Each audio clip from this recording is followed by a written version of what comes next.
Pensado's Place is brought to you by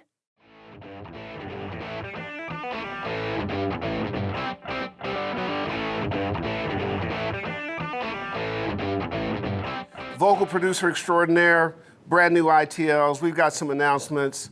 You're at the place. It's Pensado's Place.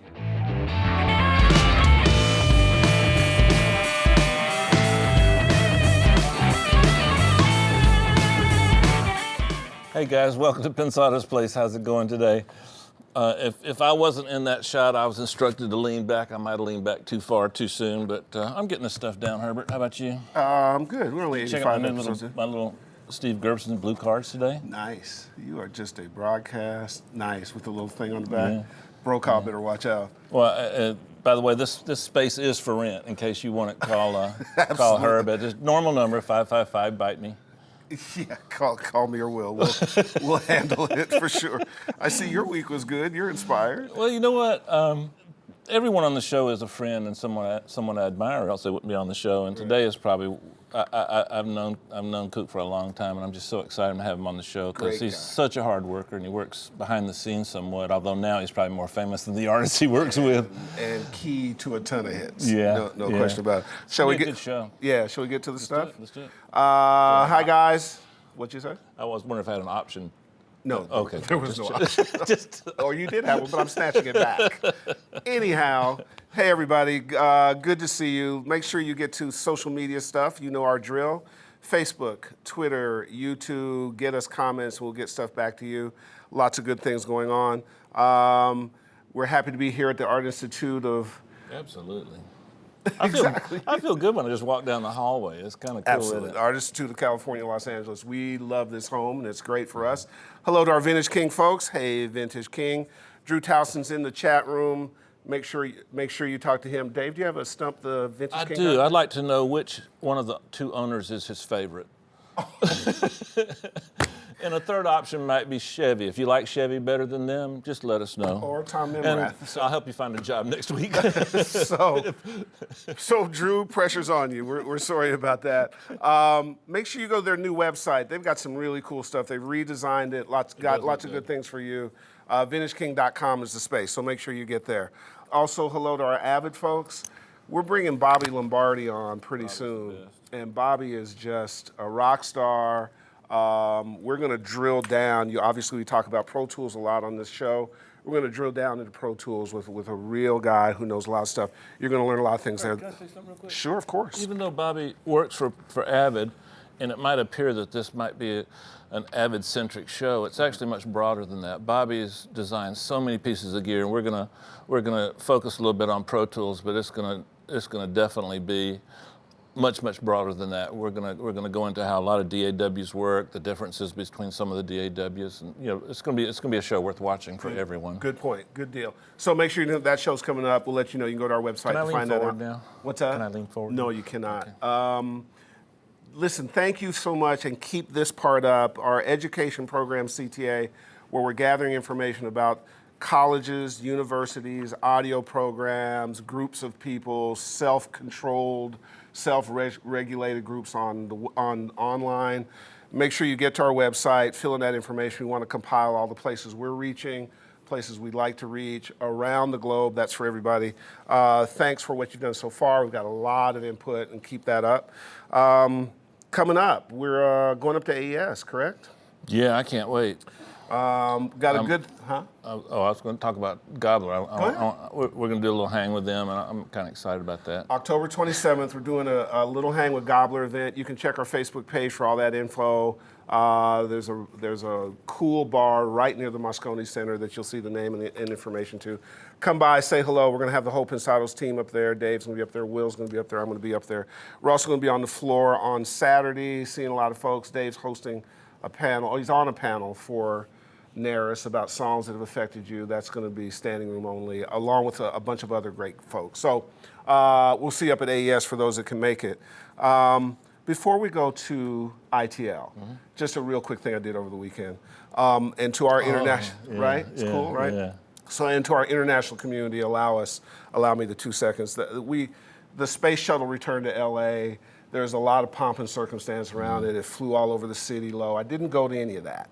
I went down on Saturday to Martin Luther King and Crenshaw Boulevard and watched the most inspiring performance of 8,000 people waited 8 hours. I've actually sat in the space shuttle to see this thing come through. We're going to show you a little bit of footage of that right now. And I just want to tell you that one of the things that was said by one of the speakers, an astronaut spoke and all kinds of stuff, there was all kinds of performances, and one of the speakers said is that the DNA between art and science is the same. And it was really inspiring when I think about our audience and inspiring to move forward.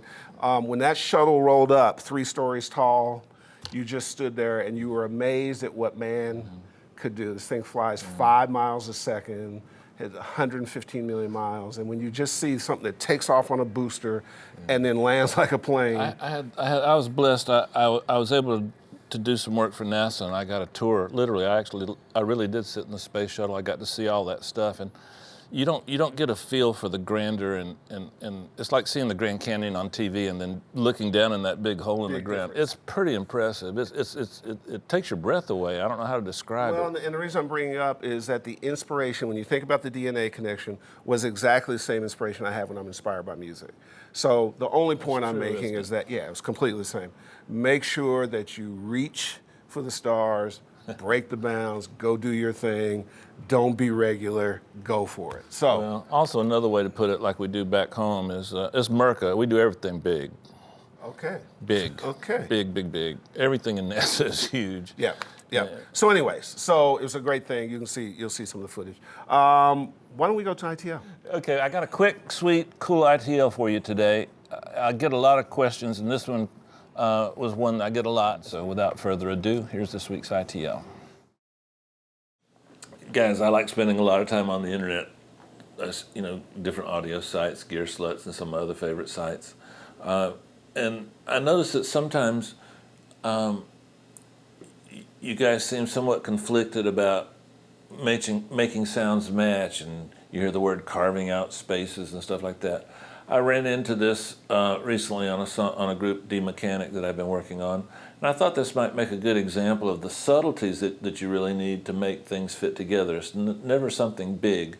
So I'm going to play you a piece of this song and show you. I only had essentially had 3 main keyboard parts, and they were all very close to the same frequency range. I found spots for them, and I thought this might be something you might want to take a look at a little deeper, okay? Okay, guys, so I'm going to play you this example. This is without the vocal because I want you to focus on these instruments.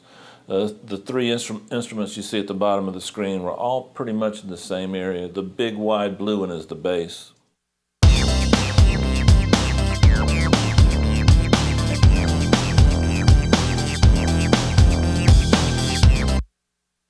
Now, these are the sounds before I touched them. They're all together.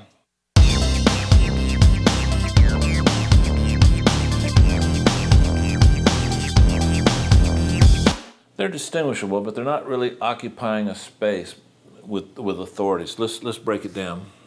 Here's the string part.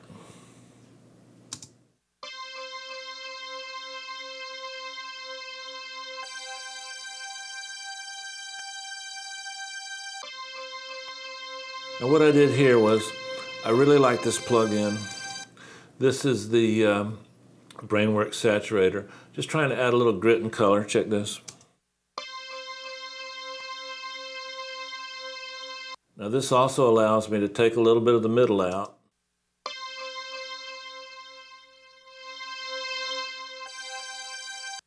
And so I'm taking a little bit of the middle out. Now, okay, here's the EQ. It's a little bit subtle that I added. This is without it. With it. Just enough to set it on top of the other 3 tracks. And then a little compression and a little gain.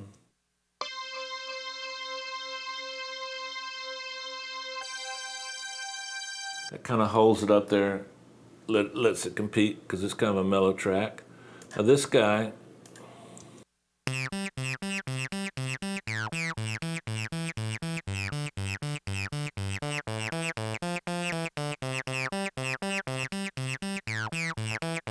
so we're setting this guy a little lower than the strings. Now this guy,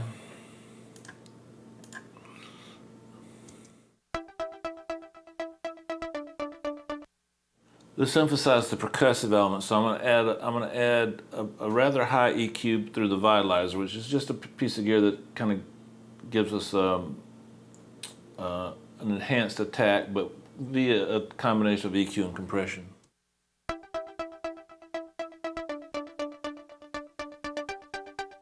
It also gives a little bit of a backbeat to the beat, which I like. So, and then here again, I'm smoothing everything out. So let's hear all those guys together.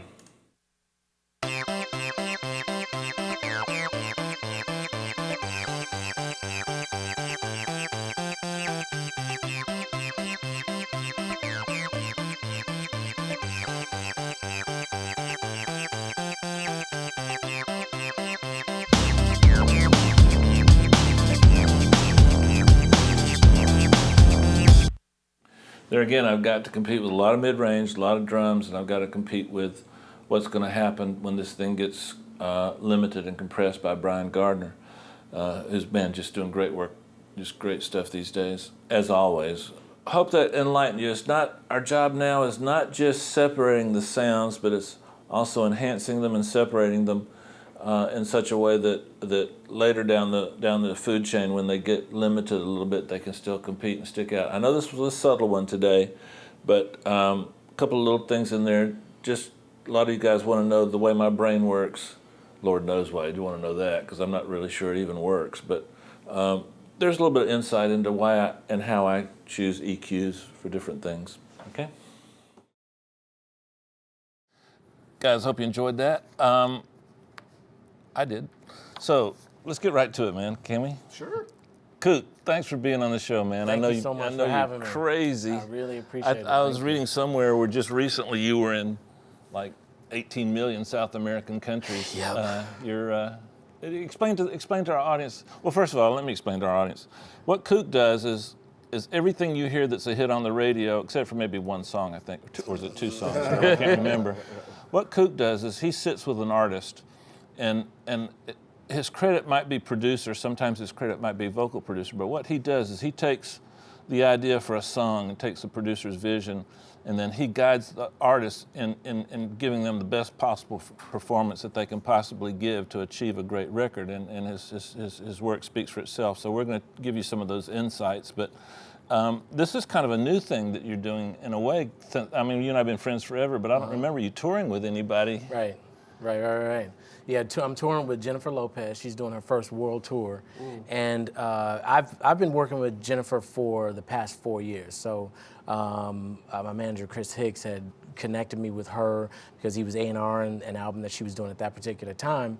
And I actually met with her, started producing her vocals on records, and we actually did 2 albums together, and then she changed labels, and then she came back around. But in the course of those 2 albums, we actually recorded a lot of records together, you know. And what happened was, the way I work, we were able to really get a nice rhythm, and I was really able to figure out what her strong thing was, her strong suit vocally, and the kind of things that motivated her to have a great performance. So in that, what happens is, becoming her vocal producer, it becomes the kind of thing to where she really trusts, or not just her, but the artists that I work with, it becomes a trust factor. They know that I know how to, you know, for me, it's not about just getting the right pitch and all that kind of stuff. 90%, I would probably say 85 to 90%, in my opinion, of what I do is it's all here.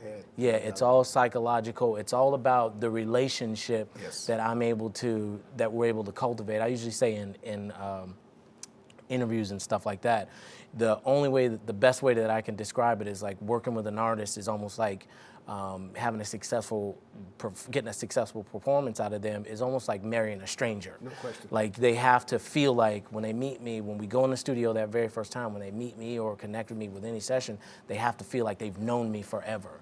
It is, you know, I know from the artist's perspective, it's highly personal. Yeah. When somebody is being judged on their gift, and the judgment can be all over the place, the person who can help them get to that best place is something they need in their lives way past recording studio, yeah. live performances, special TV appearances, Yeah. and it goes way past just you helping their voice. Yeah, it is, right? Am I right? Yeah, absolutely. It's building confidence. You know, I used to do, you know, before things happened for me as a vocal producer and as a songwriter and as a record producer, I was I was in children's ministry. So I wrote praise and worship songs for kids, and I led worship and stuff like that. But my journey had actually been, you know, when I got to a place to where I was doing ministry, got called to do ministry, that's when I really learned the things that helped me to do what I do right now, the things that helped me to be successful at what I do. Meaning, I learned that one of the main things I learned was that communication and relationship is the most important thing in any work setting or any kind of team building setting. So what I realized when Tricky and me and Tricky and Dream had written Umbrella, and I started to get success, and people started to go, well, I like the way he made her sound, Rihanna sound on this record. I'd like to use him for this record. I realized in that journey, I was like, well, wait a second. The only thing I have to do is just do what I do musically, but just make sure that they feel comfortable. Because we, in working with Tricky and Dream, we have a philosophy of it's not about just the music, it's about the experience that we have when we go in the studio. So it's all about, because that experience goes on record. oh, absolutely, 100%. Because like when I work with Jennifer, with Jennifer Lopez, it's not a technical. It's not technical communication. It's all how do you feel. Gotcha. Because each artist, they respond differently to different communications. So with Jennifer, I realized it's like, well, as long as she feels great and is in a great space, she does an amazing job. She does an amazing job anyway because she's her work ethic is absolutely sick. She's a true pro, Yep. like all of them. Yep. But when she feels good, when her head is clear, and she's like, yeah, you know. So going back to what I was saying, it's all about encouragement, and that's what I learned in, you know, when I was doing ministry. It's like, as long as you encourage somebody, you know, building them up, you can get anything. Like I always say this. It's what I learned in doing the ministry was, because I realized, like, wait a minute, I'm a team builder, and how am I encouraging people to donate their time every weekend to a cause for free? What is that like? How does that work? And I realized that it happens because you're able to do that. You're empowered to do that because you're encouraging people. It'd be different if I was like, hey, we got to get this thing done this weekend. Boom, boom, boom, boom, boom. What are you doing? You know, berating them and, you know, putting them down, and, you know, you ain't doing that right. You know, it's all about, no, let me show you this. We could get to here if we just, let's do this. You're doing a great job. I love how you do what you do. But if we can work, let's make this adjustment. You know how I want to be steered, and it's great coaching. Absolutely, it's all about coaching. Yep. But also too, I just remember when we were talking about Umbrella, you co-wrote that song with our buddies, and you're also a writer, and then you're definitely a producer. You produced one of the Justin Bieber records that I worked on with you. You definitely produced that record, and I know you've produced a bunch more. Yeah. But when I first heard you were on the road with Jennifer for that long, I remember you were on the road with Rihanna, but you were actually doing an album that time. We were actually you were doing vocals at 3 a.m. after shows. Yes, those two. I did the Loud tour and the tour after that. I can't remember the name of it, Talk That Talk was the album. I can't remember. It was Rated R tour. When she was doing a Rated R tour, and then the Loud tour, right? So while she was on tour, we were actually setting up portable studios in the hotel rooms, in every place that we were going, and recording after she would get off the stage. You know, sometimes we were on the bus, and it's pretty intense. So we were going for a lot of low notes on those days, right? Man, absolutely. It was great because that helped me out. That I'm always in the mode of trying to figure out what I can learn, you know, and how I can be better at what I do and be more flexible at what I do. Because I don't see myself as just a vocal producer. I see myself as a musical guy who's really gifted in a lot of things. So with seeing myself that way, I'm able to be in a lot of different places. And I also pride myself on being, whatever it is I feel like I'm gifted to do, and if I do it well. And I know, not saying that I go into things that I'm not supposed to be in, not jack of all trades type of scenario, but really seeing that a door opens and then I go, okay, this door is kind of open. Do I have the gifting to be there? Can I be there and do it successful? I check it out. Just internally I go, absolutely, I can do that. And I go and I do it and I do it well, you know, and strive for excellence. Also, too, having mixed a bunch of your #1 records, that overview helps you know exactly where to bring the vocal in, because you're not just micro-focused on the vocal, but you've got a big overview. I was fascinated. I remember you talking and telling me that your mom was a great singer, and this was back in your days in Chicago. Yeah. And then in reading about you, I read that she was a jingle singer. Correct. And in the grand tradition, Luther Vandross, same studios, and then your aunts also. Yeah. Jingles are people don't understand how amazing jingles are. Training ground, man. Absolutely. Churn and get it done. Absolutely. Who's the guy that did Mandy? Barry Manilow. Yeah, I mean, jingle singers are the real writers, man, and the singers, man. I mixed a couple of jingles, and ooh, that's tough. You got 10 minutes, you know. Exactly. So you had Jingles and church as upbringing? Jingles and church. Yeah, it was church, jingles, and you know, He's a drummer, time off. too. I'm a drummer. Right. Yep, I'm a drummer, guitars. And I remember the last time I played drums was in 1988. I was playing with this band, and we went to Japan to play at this club. We did like 6 shows, 6 nights a week, 3 shows a night. And I remember the very last day, I went, you know what? I'm never playing again. This is too much work. Because I was actually, at that time, I was developing as a producer as well. Me and Tricky's brother, Laney, we were developing as producers. So we came up in the Jimmy Jam, Terry Lewis era, LA and Babyface, where the producer was the guy that was able to oversee. You know, the producer was the guy that was bringing the artist and going, all right, visionary for them. So that helped me to develop, and I was going, that's what I want to do. You know, I want to be that guy in the studio because I'm wired that way. Hey, Kuk, I don't think a lot of people know the process of recording a vocal in today's world. Like some artists will sing it top to bottom. Some artists will sing a syllable at a time. That's not your style. You try to get phrases and connected. But can you describe the process? We call it making a comp. It's a composite vocal, but you don't record a million. You try to focus and guide the artist to give you exactly what you want. You do a couple of versions, and then can you describe that process of creating a vocal? Absolutely. For me, I don't record a lot of them. I don't record a million of them. I'll start from the top of the record. Like when I work with Rihanna, they all do the same. It's great though, because you get to see that how much they trust you. But when I'm working with Rihanna, like we're working on her album now, she'll come in and we'll have a list of like 14 and 15 songs. She'd say, well, what do you think we should work on? Or like, what do you think I should cut? At first I was like, wow, you're asking me. But then then I go, all right, I look at the list. I also look at what she's been doing before. Like when we were on tour, I was like, well, she sounds tired. She sang a lot. She's had 3 shows. So let's just do all the low stuff. And you actually mentioned that a little while ago. Let's do all the low songs. So what I'll do is, I'll pick the lowest record, the lowest key, something that she doesn't have to really work hard at, but we can still get that vibe. Start from the beginning of the record, the intro, whatever's laid out there, demo-wise.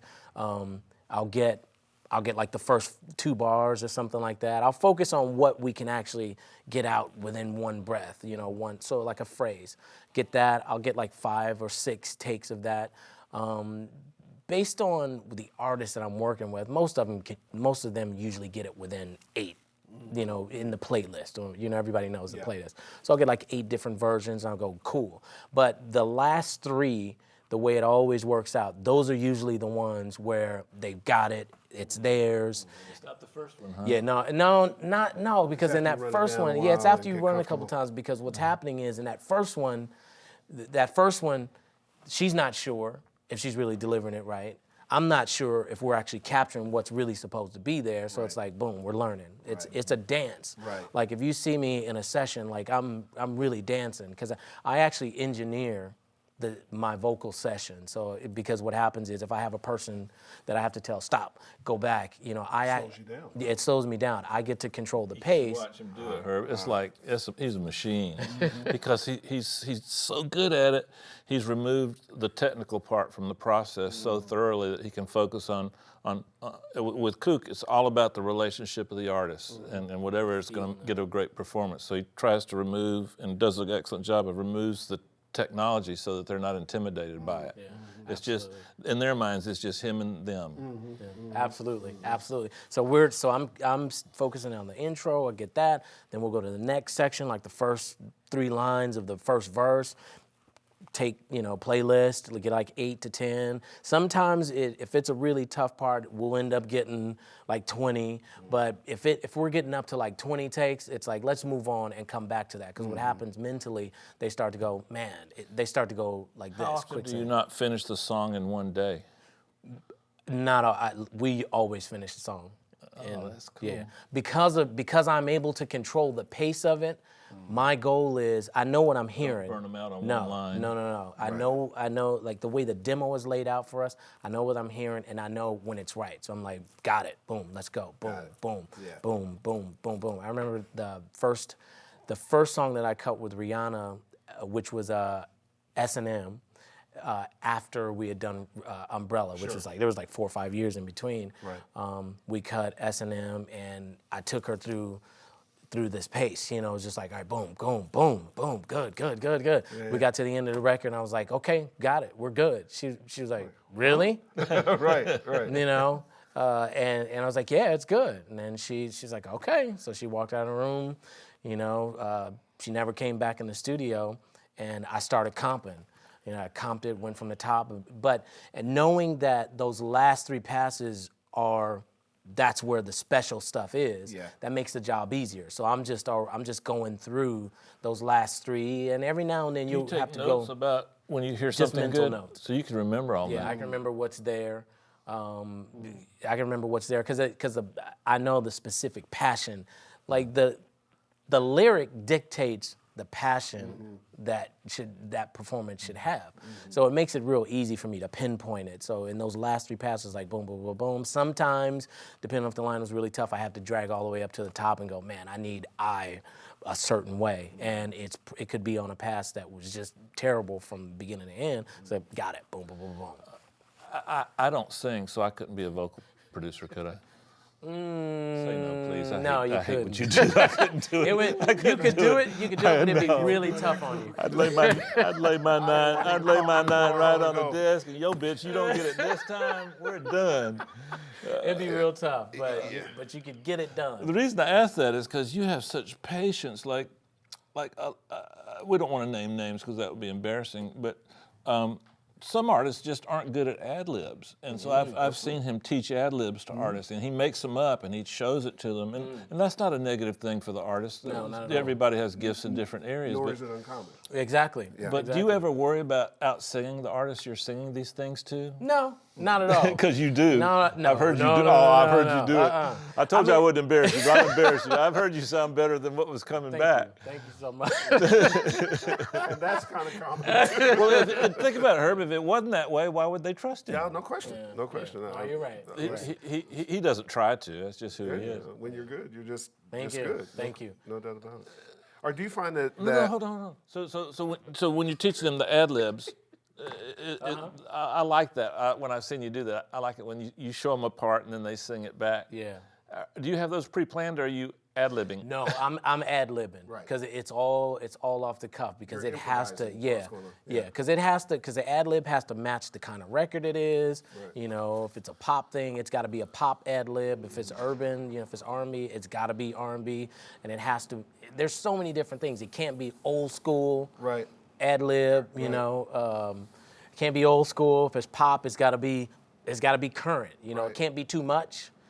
So it's just everything is in the moment. That's like not a lot of times, that's why after each session, I'm usually pretty exhausted. I bet. Because it's not here. Like I'm making sure that it's all in the moment. Right. Like though I've worked with Jennifer Lopez for 4 years, worked with her for 4 years, and done 3 albums with Rihanna, I even take the in the moment, I take it all the way back. Just because we had a good session today doesn't mean, and just because we talked a lot and we joked a lot today and seemed like we were building a really great relationship, doesn't mean we're going to have the same experience tomorrow. Right, So absolutely. what happens is, to be successful at it as a vocal producer, because it is so personal, I've got to be an open canvas every single day, every single session, and not just every single session. I take it back even a lot further. Every single moment of the session,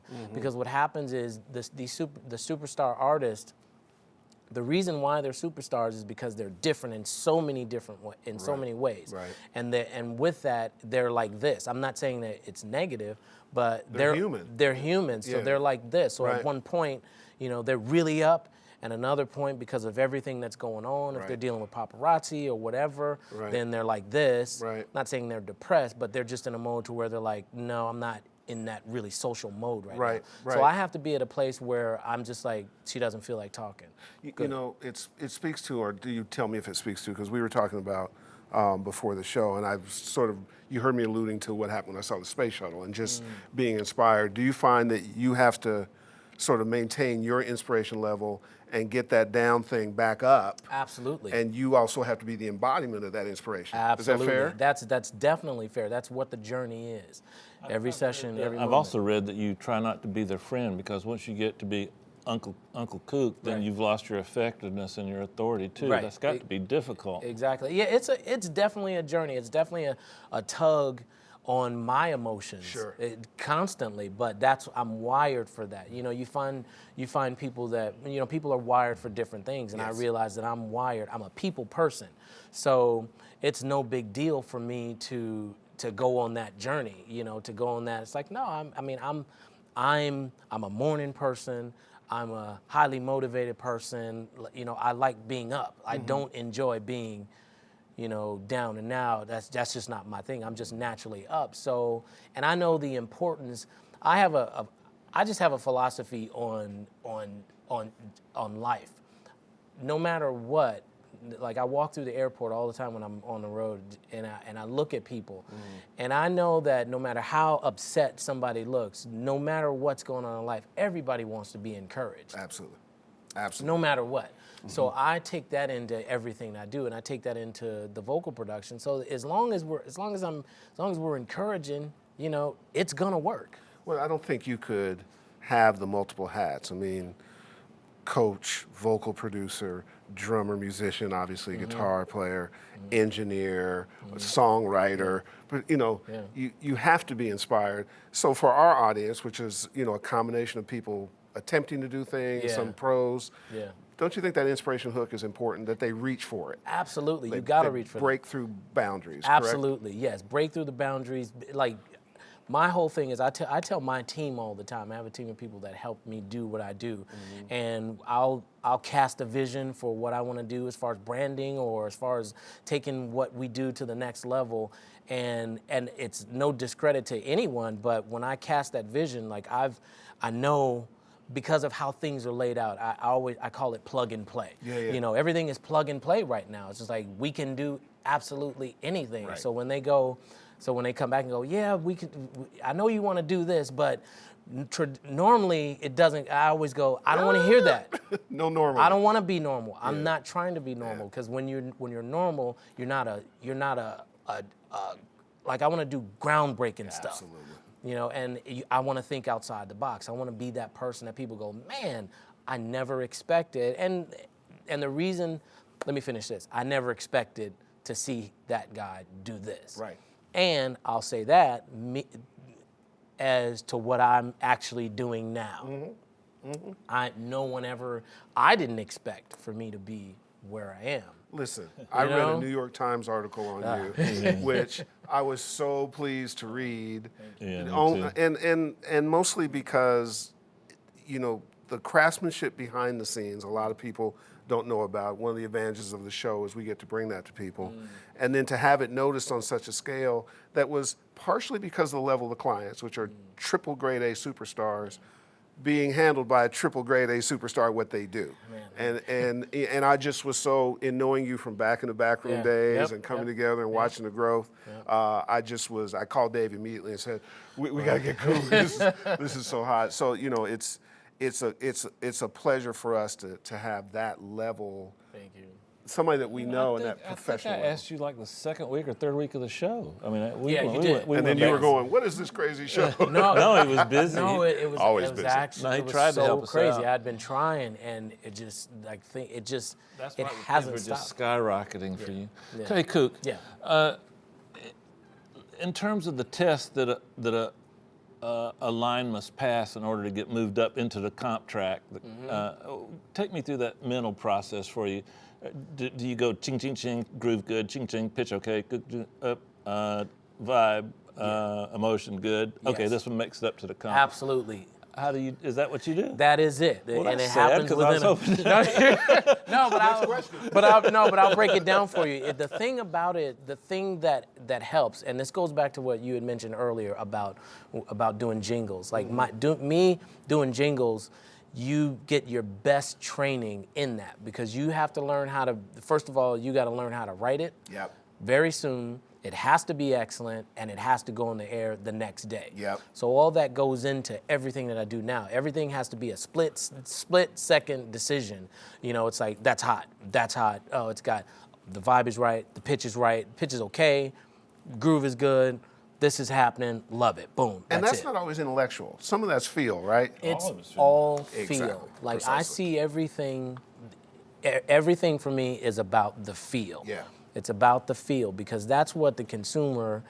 That's what they react That's to. what they're reacting That's what to. sells They're records. not. Yeah, that's what sells records. And I learned this by going, you know, just when I started producing vocals, it really made me have to listen to different vocals. So I would go, well, that vocal right there is pitch perfect, but it's not a successful record, or they're not a successful artist. Yep. And you can listen back to old school records. Yep. Old school records, they didn't have auto-tune. No. So I can listen to a Teddy Pendergrass record, I can listen to a Curtis Mayfield record, I can listen to a Luther record, I can listen to a Aretha Franklin record and go, man, if, you know, under the microscope of today's standard, she was flat, or he was flat, or he wasn't in the pocket.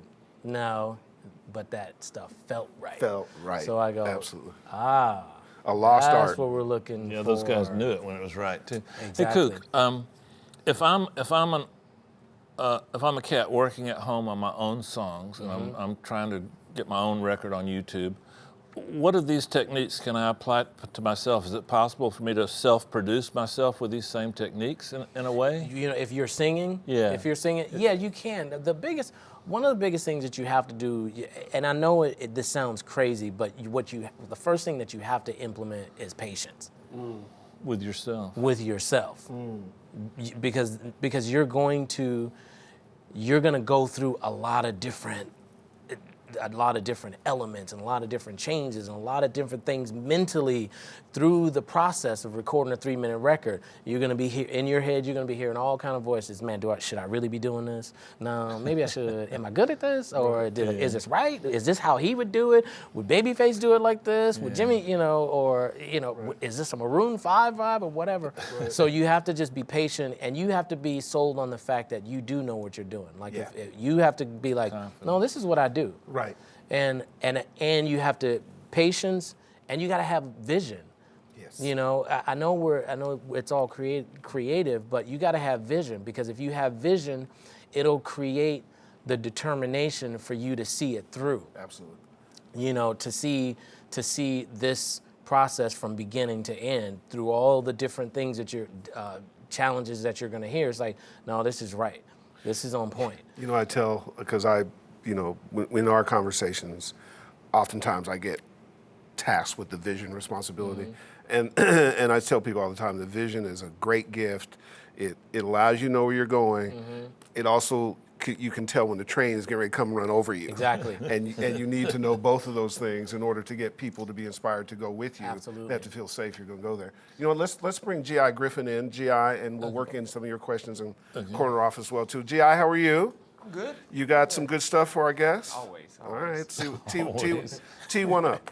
All right, this first one is from Damian James. Kuk, you are my favorite vocal producer. How do you go about layering vocal harmonies and panning them to be big, but then still stay out of the way of the lead? Ooh, I like that. We got a smart audience. I love that. Normally he gives them to me to mix. There's the answer. Or Jason. There it is. Next. You know what? And nobody's called me from his camp for a while, so we got to work on that. Or me, or Jason. So funny. So the question is, how do I layer vocals, the background vocals and everything, and stay out of the way of the lead? Well, first is just having the mindset, just staying focused on the fact that the lead is the star, you know, and the melody is the star, and trusting the fact that the person that laid out, the writer that laid out that main melody, they know exactly what they're doing. They're a hit maker. So it's always keeping that melody up front, and then any harmonies that you put under it, you know, it's just layering it and making sure that you have a layer of, because you've got the lead. Here's where some people mess up a lot of times. I'm telling secrets. This is good though. So what you do is you've got the lead, you got your lead vocal, but then people will start to create harmonies around that lead. But what you need to make sure that you do, if you got the lead, make sure that you do 4 passes of the melody as well to support the harmonies that you put in it. You know, and most records nowadays really don't have a lot of harmonies. Like when you listen to the Rihanna records, the songs are so amazing that you don't hear a lot of backgrounds. Right. It's just a lead all the way through. Are you following the vision of the rough when you come up with the background parts, or are you coming up or both? It's a combination of both. Definitely following the layout, the diagram of the demo, because you got to take into consideration this song was picked for Rihanna because Rihanna and team thought it was a hit. Right. So therefore, the most important thing is you duplicate that record. Right. Stay true to that record. And I learned this working with Tricky and Dream. It's like I would produce a vocal. This was early in the days. I'd produce a demo that Dream did, and then play it back for them, and they go, "Yeah, but you changed this stuff." And I'm going, "No, I didn't change anything." And they go, "Yeah, no, but it's that nuance right there." I'm going, "Are you kidding me?" Tricky does that to me too. Right? I was like, that's one little, you know, but those are the things that's the magic. And once you get that in your head, you know, it's just like. Going back to our hypothetical guy that's at home producing himself, should he do a rough vocal and then go study that and then go back and do the finished, or should he always go straight for the finished? I would say do the rough vocal, play it for people, and if you're getting responses from people, especially people that know music, if they're sensing that there's passion on it and all that kind of stuff, then you go, treat that as your demo. Treat that as your demo, and then that's good. And then that's do good it. to know. And the other, I'm sorry. No, go the ahead. other thing is, it's hard to produce yourself. Yeah. I know that there are people that are doing that, but the best thing to do is to have somebody with you, have somebody coaching. For sure. I tell people, don't play demos for families and friends. Yeah. You're going to get a skewed opinion just because they love you. G.I., tee up another one. This one is from Nicholas Garcia. Do you prefer to approach harmonies or background vocals based on harmony / chord progression, or a more linear melodic approach based on the lead vocal? Based on the lead vocal? Well, I do it based on the chord progression. You know, the chord progression of the record, because you got to follow that. If you don't follow that, then you're like, you know, you got two different. Yeah, it's jazz fusion.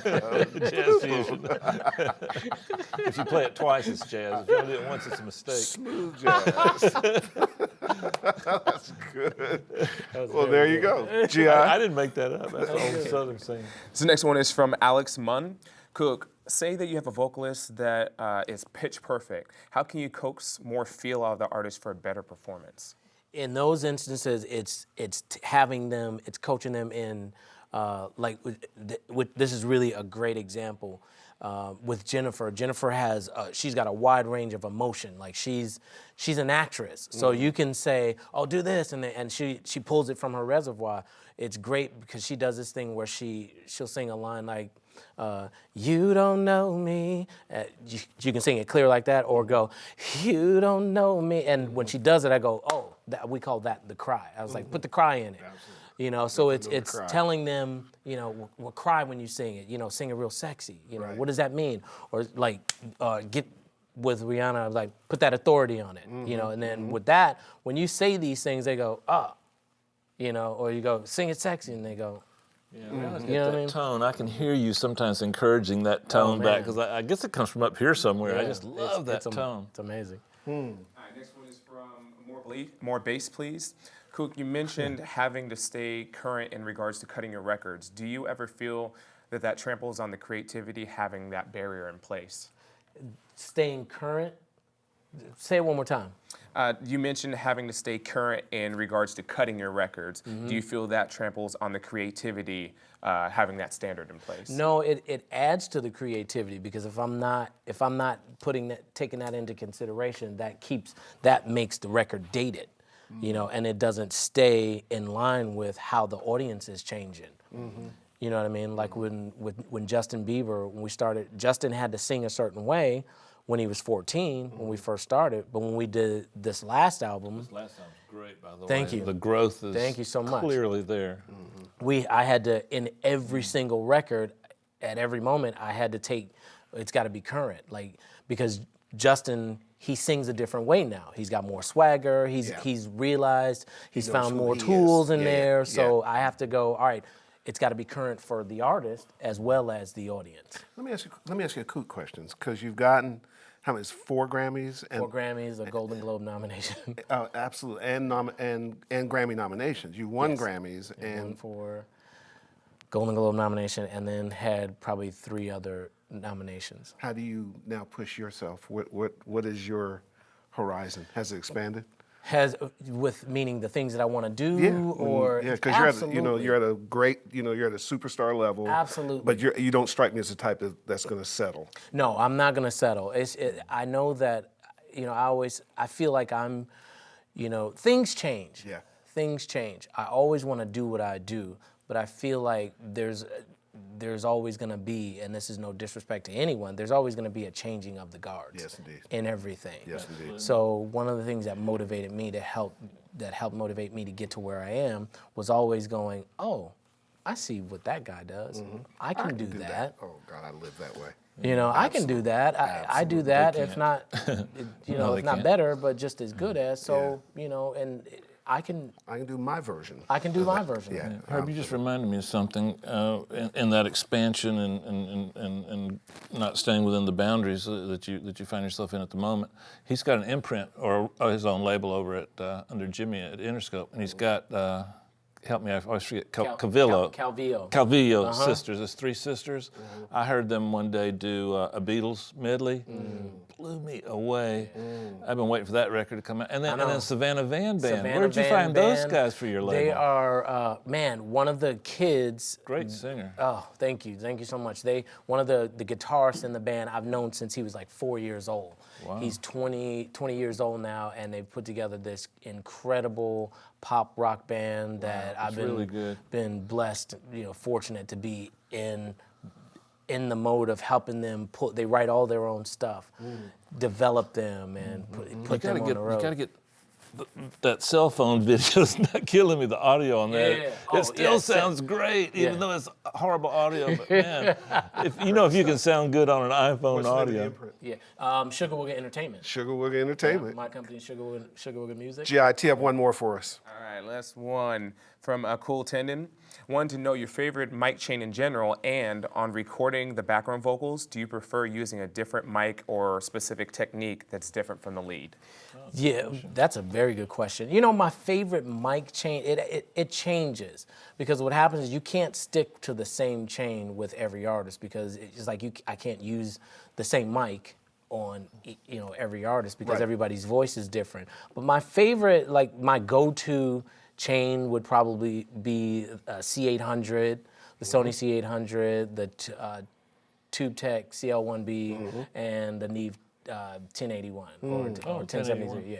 1081's a little brighter. Yeah, I like that exactly. too. And in this pop, with how everything is now, everything's brighter. It's cutting. Boy, it sure is. So I like the 1K now because I was there 10 years ago. I'm coming in fashion again. The cycle's gone all the way around. Come back. and every now and then, to the last part of that question, every now and then you'll have to treat the backgrounds a little bit different. So but that's not too often. But where I'll just go, you know what? It depends on what the record is. Let's swap the mic out. Kuk, I find this fascinating. I hope our audience will too. The amount of work you and Trick put into the American Idol thing.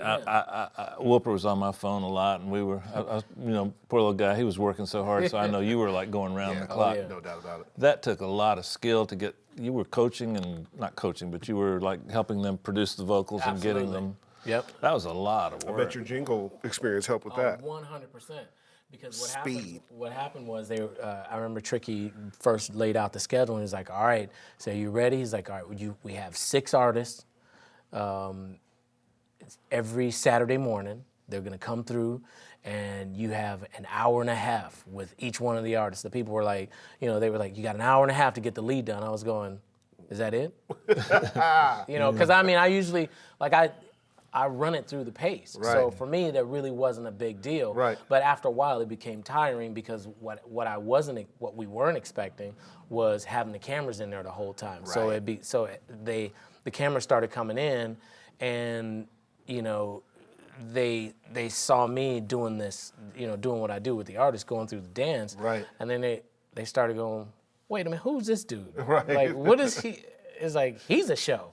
Oh, I noticed. How he just gets this whole thing done. I remember being so proud when I saw that. Thank you.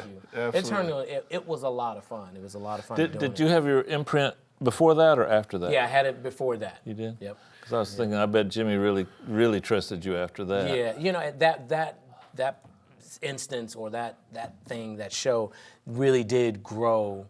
I remember Jimmy came in one of the first sessions, and he heard one of the artists, and he looked at me because before that he never really had spoken to me. Right. We had never really communicated. Sure. He's just like, yeah, that's cool. He works with Tricky. He's Trick's guy. Right. And he came. He heard the first contestant. He's like, damn, you're still good. And I was like, hello. I was like, so you noticed? Was Scotty McCreery, was he fun to work with? Yes. His voice is kind of unique, isn't it? Absolutely. I loved what you did on what was the Andrew song that we told me did? the song you worked on. I can't remember, but I really liked it. Thank you. Yeah, all of them were so amazing. Yeah. That was a good year, wasn't it? Yes. Good year for Real good talent, year. for sure.